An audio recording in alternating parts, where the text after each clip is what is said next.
It's The Big Show. And that's our list. Did we miss any out? Don't forget to like, share, and subscribe. Alright, I'll talk about The Big Show. The world's largest athlete has been wrestling for 21 years, which is f***ing bonkers. When you keep in mind just how many memories he's given the fans, they really are the biggest assholes in the world to chant, please retire. But hey, looks like they've got their wish. He's walking away sometime after his match with Shaq at Mania 33. So let's look back at his career through purely a negative lens, because we're also the biggest assholes in the world. I'm Adam from WhatCulture.com, and here are 10 things WWE wanted to forget about The Big Show. Number 10, he was in the Thong Song video. Of course I've heard the Thong Song. It's the national anthem of Jersey. Thong for thong, thong, thong. It's Sisqó's masterpiece, and though he may have produced more personal work in A-List and Dance for Me, it's the year 2000's most pernicious earworm, and it's remained his most popular, except perhaps being incomplete. Yeah, I know my f***ing Sisqó, back off. What people may have forgotten is that in the original music video for the Thong Song, there's a brief cameo from The Big Show, who stands there, surrounded by scantily clad babes, and looking furious about it for some reason. Considering that WWE is PG these days, and the video caused a small amount of controversy for being sexually exploitative, though I'm not sure what you'd expect from a song called The Thong Song. I don't know, perhaps it's all best left to history. Number 9, The Big Show was his slave name. I just think white people should be careful when using terms like slave name. I mean, I know, it's mental, right? Anyway, The Big Show has gone by many names. The Giant, Paul White, Big Nasty Paul White, Big Show Paul White, that gigantic man, look over there, look at the big man, and finally just Big Show.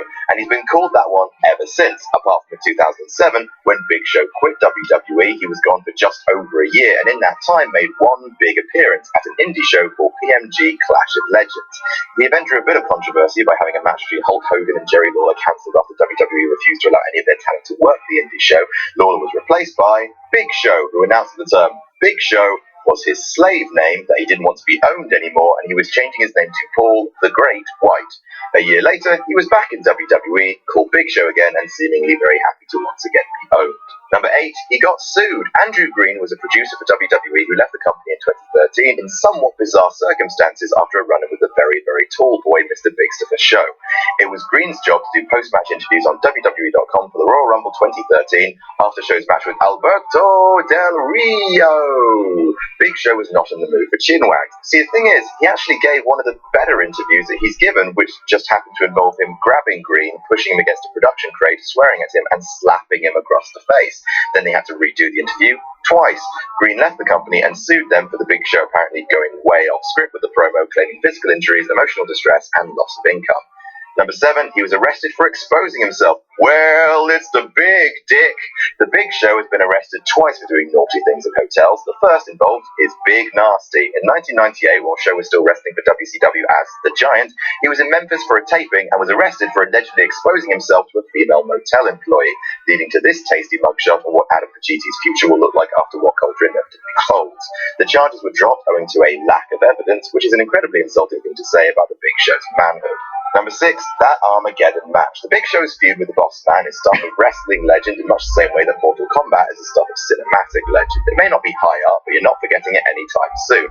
They pulled out all the stops. The Big Show's father, Kayfabe, died. In actuality, he had died a while before this angle, and the Boss Man mocked Show for being sad about it, interrupt the funeral of Bigger Show, chaining the coffin to his car, and then riding off with it. What he was going to do with Big Show's dad's body, I refuse to guess. Then he tear-gassed Big Show, got Big Show's mama to call her son a bastard, hit him in the head with a hammer. All this very silly nonsense was serving a WWF Championship match between the Champion Show and the Big Boss Challenger at Armageddon 1999. That match bombed. I mean, Boss Man crashed the funeral. The angle should have been at least a little bit hot, but the match lasted a mere 3 minutes, throughout which the crowd was stone dead, even chanting boring after Prince Albert was put through the announce table. All that horror for what felt like zero payoff, and Show would drop the belt shortly after on Raw to Triple H. Number 5, breaking a man's jaw. Back to the hotels with the Big Show in the summer of 1998 when Show got into an altercation at a Marriott Hotel in Uniondale, New York. He got into a tussle with a man called Robert Sawyer and clocked him across the face, which Sawyer would later claim broke Keith's jaw. Shortly after he signed with WWE in 1999, Sawyer brought charges against the world's largest shove machine, awful timing considering that Paul White's character had just debuted as Mr. McMahon's enforcer.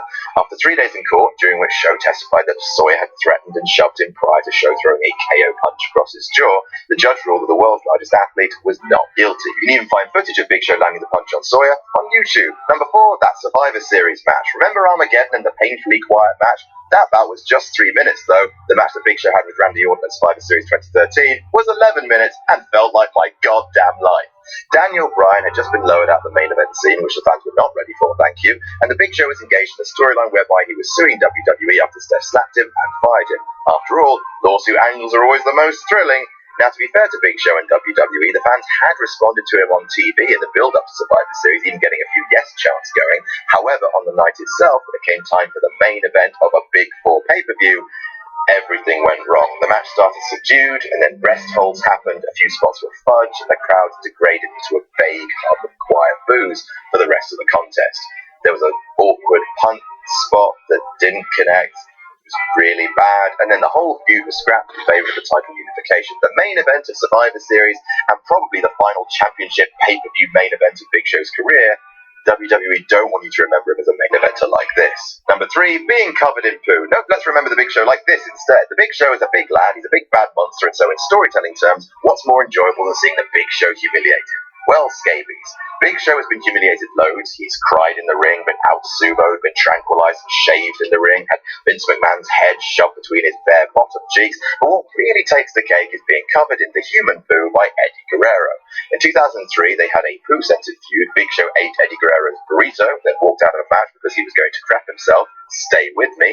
Eddie then stole toilet paper from Big Show's bathroom, kicked the bathroom door on top of him. That's pretty embarrassing. Well, here's the brown cherry on the chocolate sundae. A week later, Eddie brought a sewage truck to the ring and sprayed the Big Show with the duty poopy, or as the Latinos apparently say, caca. Oh, it is good to be big. Number 2, his backstage fight with the great Khali. Locker room scraps, the backbones of these lists. Now, this may not have been the most savage match in terms of raw intensity. Both men tend to throw punches in slow motion after all, but it certainly featured the biggest boys. They are tall gentlemen, and one fateful day in 2009, the world's biggest and clumsiest scuffle broke out.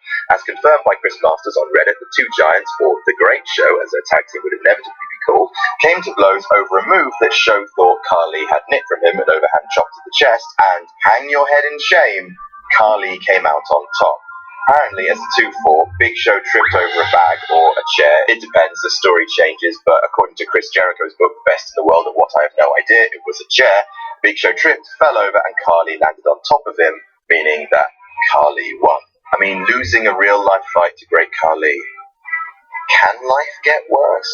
And number 1, he's turned heel and face 20 times. Exactly 20 goddamn times. People have worked it out online. Like, here's an actual list. That's mental. That averages at just under 1 turn for every year of his career. And remember, he had a year off. That moves just beyond whimsical into fickle, beyond fickle into irrational, and beyond irrational into downright schizophrenic. He's turned more than a windmill rolling down a big mountain, and his somewhat transient morality has become a running joke amongst the fans. It's good for a few yucks, but ultimately, his flip-flop past has crippled the Big Show's credibility as a character for the audience to get behind, especially when the last few turns have just sort of happened without much acknowledgement on camera. After all, who is the Big Show? A lovable giant or a scary ogre? Who is he right now? Who are you, Paul White? Who are you? And that's our list. Did we miss any out? Tell us about it in the comments. Don't forget to like, share, and subscribe. You can follow me on Twitter here. I'm Adam from WhatCulture.com, and I'll see you soon.